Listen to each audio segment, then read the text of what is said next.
嗨，这里是 Dimin Studio。那我们今天要来开箱一款由这个热情老师所生产的铝合金琴声。那我收到的版本是他们所做的16孔for 铃木的这个 Fabulous、Sirius 还有 SCX。那你把盒子拆开来之后，你就会拿到琴声以及一个它上面的不锈钢的垫片。好，那我们先从琴声来看起琴声使用铝合金材质，比较多人会有疑虑的地方在于它会不会氧化包含像之前的这个 Honor 的 Master Class 早期都有蛮明显的氧化的问题。好，那热情老师也一再强调说，他有做阳极处理会让这个琴声的耐用度提升很多。好，那我们从外观来看起。这个琴声你手摸的时候，你会发现，它不像是一般的金属琴声会有非常锋利的这个直角它有稍微做了一点这个转角的处理所以你在摸的时候是不太会有问题的。那它表面呈现这个比较亮白的这种银色，比较亮白的银色。好，可以给大家看一下，我们特写一下这个琴声。好，特写一下。高音的地方它有做这个像 Fabulous 的这一种斜坡，然后它有把它收窄所以理论上会比较好吹一些。然后中间它有把它挖空重量会更轻。好，那另外一边也是，给大家看一下它的特写。好，那这个琴声呢，最特别的地方是它有把这个垫片做到这个琴声上。那垫片做到琴声上有一个非常非常大的好处，第一个就是安装很方便，不会因为你手不巧或者是你不小心碰到撞歪，它就造成漏气。所以垫片装在这个金属琴声上是一件非常非常重要的事情。如果你曾经买过 Suzuki 的 Fabulous， 你就会发现，其实很多琴友在拆装过后，琴的气密度就会不好，你就没办法恢复原本的那个样子。那垫片跟琴声设计在一起就有这样的好处。那为了防止这个吹嘴面跟按键大量的接触，所以热情老师也特别说，他提供了一个这个不锈钢的垫片，你就把它垫在这个原本的琴声上面，那你的按键就会直接接触这个不锈钢的垫片，可以大大的增加滑顺度，还有这个琴声的耐久度。所以我觉得这个设计还不错。等一下我们实际装上去，然后来感受一下。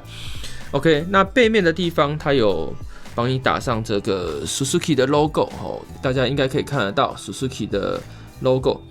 好，那这个还原度感觉蛮高的跟我印象中的那个这个字样是类似的。好，那整体的重量拿起来还蛮轻的，跟这个我所有印象的这个塑胶琴声它是类似的。那我们聊到这个塑胶琴声我们就会有一个问题，就想说，那为什么我要买金属的琴声？好，那我们先讲一下塑胶琴声会有什么问题。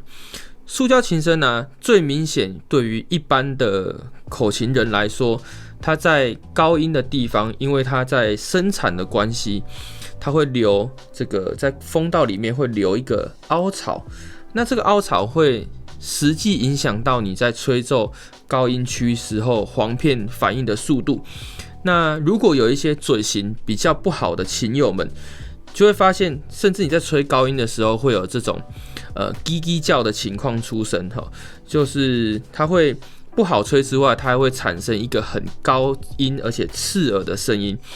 那金属琴声它的做法就不同它的生产的状况不同，所以它就可以直接避免掉这个问题。所以可以给大家看一下，它在高音的地方在这里它是直接下去做一个斜坡，然后缩窄它旁边没有预留这个塑胶的这种空间所以这个是一个很大的优势。甚至塑胶琴声有时候在做的时候，它会那个凹槽会留到连中音区都会有所以这个东西在金属琴声上是可以完全避免掉的。那塑胶琴声还有第二个问题是，它在做出来之后，使用一段时间，它会有一点点的变形。好，那这个变形可能会影响到你簧片贴上去的这个密合度不够好，或者是你按键因为变形，它开始会有一点卡。好，这个都是塑胶琴身会有的，所以包含我自己的这个口琴 Fabulous， 我把它换成塑胶琴身，我都有在对这个塑胶琴身做打磨。好，那金属琴身比较多可以避免掉这样的问题，因为它的第一个是它的这个强度，就会明显比这个塑胶琴身高，好，然后再来是它的稳定度也会比较好，所以如果琴友们想升级的话，我觉得往金属的这个角度想，是一个不错的选择，好，但是金属琴身它会带来另外一个不同的声音特性，就是它的高频会比较多，好，所以如果你是喜爱这种低音比较多的琴友们，好，那这种琴声，好，金属琴声，你可能就要思考一下，或者是你要多方比较一下，看这个声音是不是你喜欢的。OK， 那这个琴的这个琴声啊，我等一下会把它装到我自己的这个 Fabulous 上。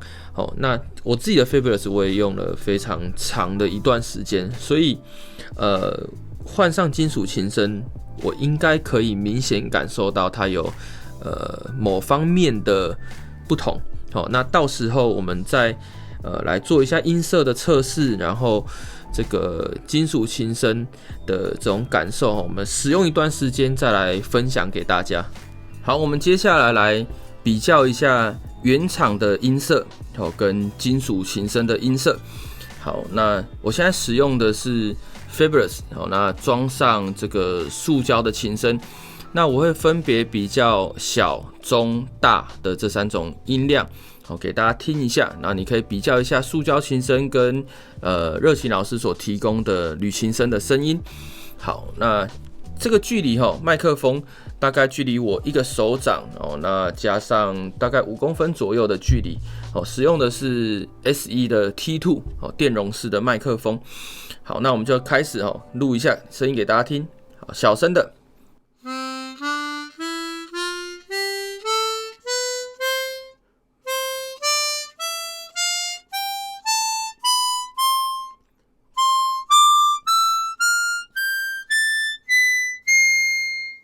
好，接下来中等的音量。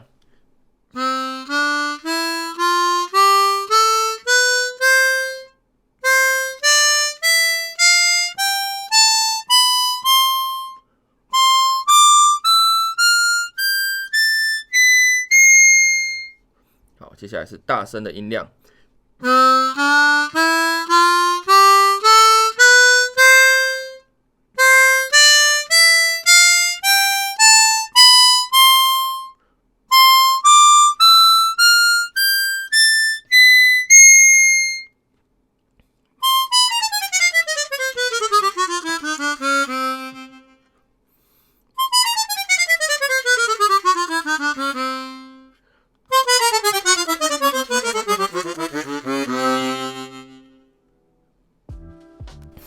好，那我接下来要把琴声换成金属的，那一样会录制这个音色的比较图，大家可以参考一下。好，刚花了一点时间，我们把铝琴声装到了我的 Fabulous 上面，给大家看一下。好，应该很明显看得到琴声的颜色不一样。好，那我们一样来做小、中、大的音量以及音色的测试。那这时候麦克风的距离跟刚刚一模一样，就是一个手掌大概多5公分的距离。好，来小音量。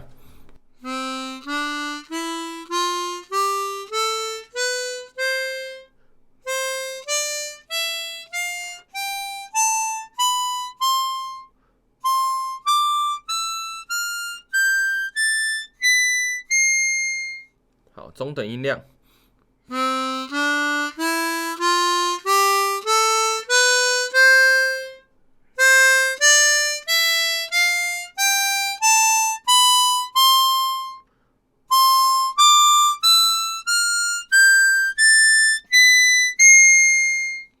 大音量。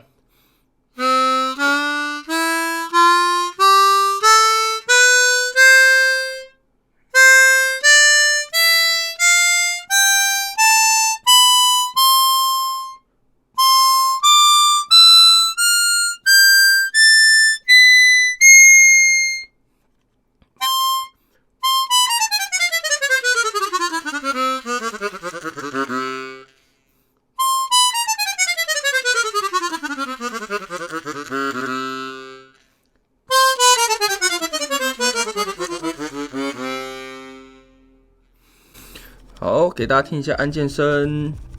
这个按键很顺明显的这个顺畅度是跟塑胶琴声是不一样的。然后它的按键声也蛮小的，我觉得不错。然后刚刚有提到重量的问题，就是它拿起来跟我原本用的那个塑胶琴声是差不多的，可能重一点点但是这个手感我觉得是 OK 的。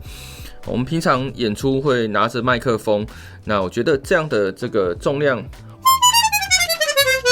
是 OK 可以接受的。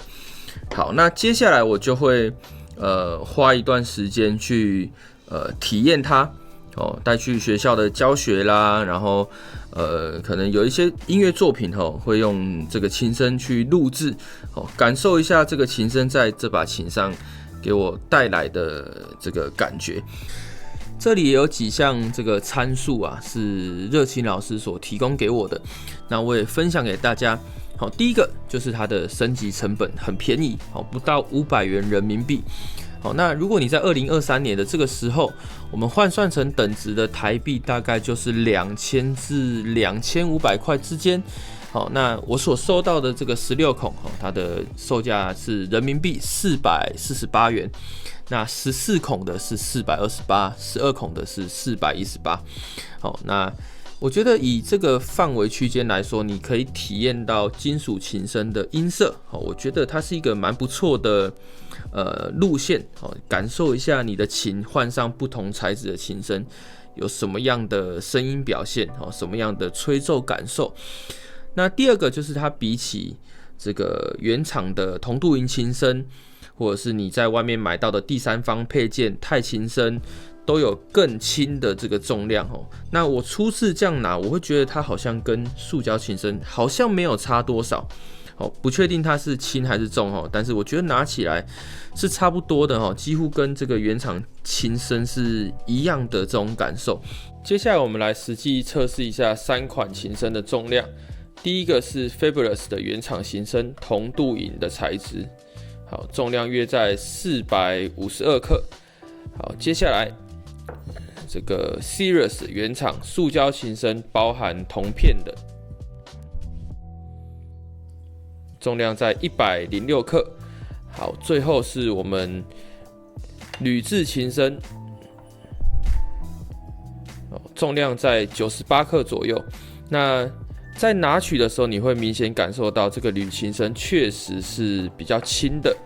这边有一个小经验可以分享给大家，就是如果你今天你的琴很重，你在演奏一些非常快速的音阶，加上一般我们演出我们都会手持麦克风会握着，那如果琴很重，你会发现你在吹奏一些快速音阶的时候会比较容易停不下来。那严重一点，甚至你会撞到嘴唇，撞到牙齿，像我个人就在台上有撞到2次过。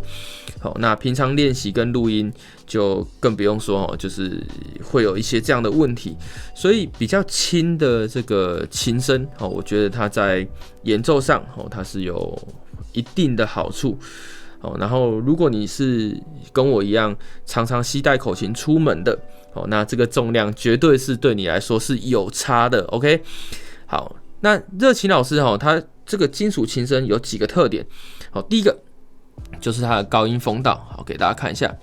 好，高音风道的地方他说他有这个参考 Fabulous， 也就是 Suzuki 的最高级琴款 Fabulous 的高音区设计。好，那他在这地方有做斜坡，有做这个风道缩窄的设计，那会让高音区变得比较灵敏，比较好吹。好，那再来是他把垫片做到琴身上。那像原厂的这个 Fabulous 的琴身，它的垫片跟它琴身是分开的。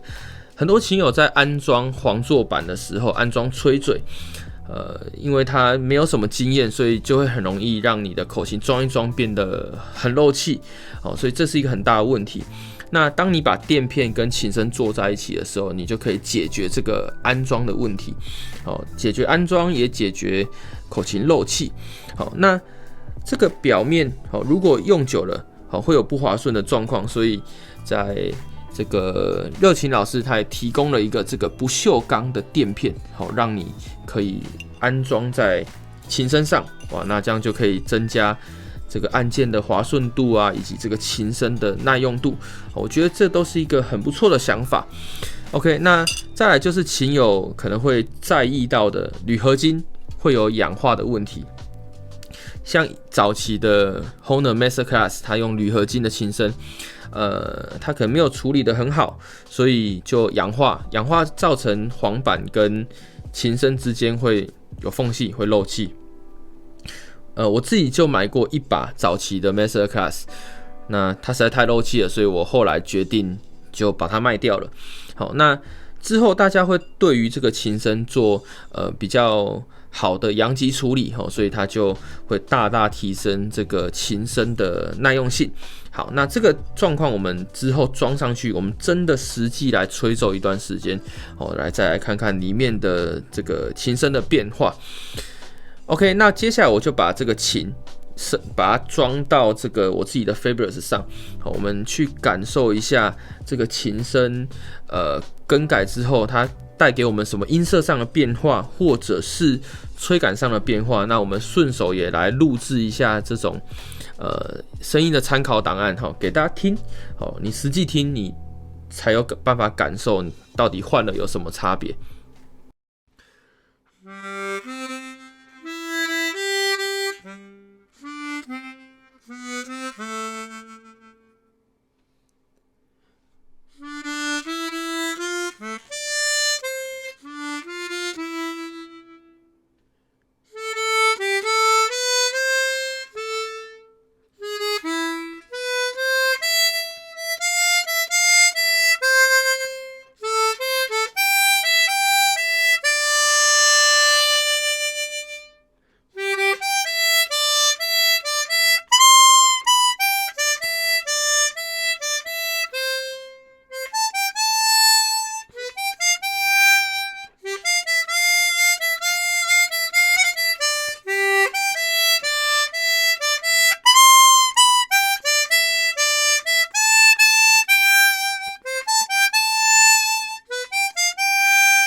好，我已经使用这个琴声搭配我的 Fabulous 一段时间，那有几项心得可以跟大家来分享一下。好，第一个就是我觉得它重量很轻我真的很满意就跟我之前拿的这个塑胶琴声是一样的。那我觉得愿意带出门的器材才是好器材。如果你跟我一样有在玩摄影，你就会发现，当我要买一台性能好的相机，光圈大，或者是焦段长的这个镜头，那我的体积重量势必就会更大更多。那当达到一个临界值的时候，你就会发现你很难带它出门。那我觉得口琴其实也是类似的概念。所以我觉得买到一款可以带出门的口琴，我觉得它是一个很重要的。那这个琴声的这个重量就是我 OK 而且很满意的。那甚至有时候我会带一款12孔的入门级别的半音阶一起去学校示范给学生听。好，所以重量的部分 OK。那接下来是我觉得按键的顺畅度，我给大家听一下。好，这个按键的顺畅度跟这个声音都是非常小的，但是我不确定是我的吹嘴跟我的按键已经磨合到一定的程度，所以才没有什么声音，还是它真的很滑顺，这个我不敢跟你确定，但是我可以知道这个按键的速度是符合我练琴的需求的。我之前其实有测试过蛮多款半音阶，就是大部分这个按键都没办法做到就是非常的顺畅，所以这个按键的速度对我来说是 OK 的。那这个速度也是在我之前的塑胶琴身上我没有感受到的速度。塑胶琴身上它不知道为什么它的摩擦力就是会比金属的大，所以它就会再稍微更慢一点。所以这个也是一个很棒的优势。好，再来是它的高音。高音4个孔真的好吹，就跟当年我一开始吹到 Fabulous 一样。那它高音比上我们之前自己手动填补的这个风道来说，它高音的风道又更窄了一些，所以你会觉得那个声音是啪是打出去是非常直接的声音。所以这个声音我也觉得很 OK。好，那接下来是这个铝合金琴声呢，在我们一般的印象里面都是属于高频比较多、低频比较少的。那我之前用的塑胶琴声就是刚好相反，低频比较多，高频比较少。所以我一换到这个铝合金的琴声，搭配我现在用的 Fabulous 的这个零件，我就会发现，我原本习惯的那个很厚重的这个低音，好像不见了，反而是获得一个比较透亮的感觉。那这个东西我觉得它是一个音色的需求或音色的想象的问题，所以如果你是喜欢这种比较透亮型的音色的琴友们，那我觉得它是一款不错的琴声，不管你装在 Fabulous 或者是装在 Sirius 上，我相信都会有类似跟我现在的这种体验是一模一样的。好，那再来我讲一下它的缺点。这个琴声它因为要削减重量的关系，所以它在里面有镂空。好，那我之前其实有试过很多款的金属琴声，还有不同的材质，然后还有镂空不同的位置。那我个人都不管试了几次，我都是喜欢实心的声音。我觉得那个声音是听起来比较有力道、比较直接的。那空心的琴声，它会有一种共鸣感，在你的口琴里面，它会有一种嗡嗡嗡的这种共鸣感，所以这个也是琴友们在选购琴声的时候，你需要考虑的部分。那我个人是比较不喜欢这种有镂空的琴声。OK， 那以上的心得给大家参考。那如果你想要知道更多的讯息，你可以在热琴老师的闲鱼上找到用户的回馈、用户的评价，还有详细的售价以及其他资讯。那它的名称是16187286，16187286。那如果你想要看更多的照片，在百度的口琴贴吧上也有文章的介绍。那连结我放在资讯栏里面。OK， 那我们介绍先到这里，这里是 Diming Studio， 我们下次见，拜拜。